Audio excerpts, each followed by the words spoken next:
agaasimaha guud ee wasaaradda qorsheynta qaranka ee Soomaaliland Dr. Cabdirashiid Axmed Guuleed ayaa wuxuu maanta ka qayb galay xaflad ballaadhan oo lagu soo gabagabeeyay sanad dugsiyeedka 2013 ilaa 2014 oo qabtay dugsiga Cumar bin Khadaab ee magaalada Boorama. xafladan oo ahayd miseer saraha loo soo agaasimay waxa ka soo qayb galay salaadiin aqoon-yahan culimo diin iyo matasharaf munaasabadaasi lagu soo martiqaaday. waxaana ugu horeyn munaasabadaasi ka hadlay maamulaha guud ee dugsiyada Cumar bin Khadaab Mudane Cabdiwahaab Cabdilaahi Aadan waxa sheegay ujeedada xafladda saaka aan u qabanay waxa weeyaan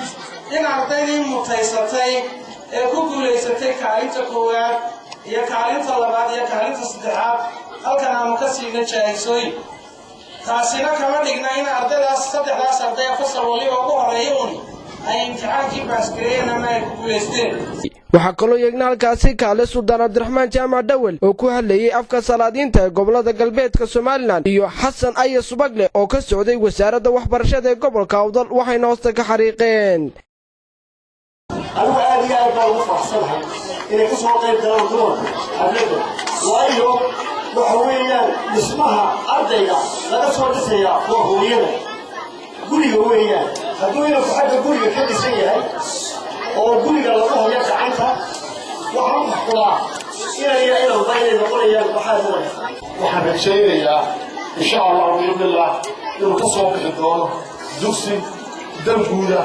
ومية يكون عمر بخدامه ugu dambeyntii waxaa halkaasi ka hadlay agaasimaha guud ee wasaaradda qorsheynta qaranka ee Soomaaliland Dr. Cabdirashiid Axmed Guuleed waxauna ka marakacay dugsiga Cumar bin Khadaab waxaynu ognahay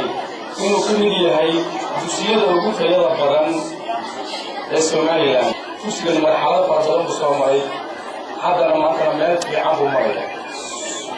weli wuxuu nooga baahan yahay innaga oo waalidiinta wuxuu nooga baahan yahay weli dugsigani gacan qabasho badan buu nooga baahan yahay inaan dugsigan gacan qabanno oo aynu ka wada hadalno sidii aynu u heli lahayn dhisme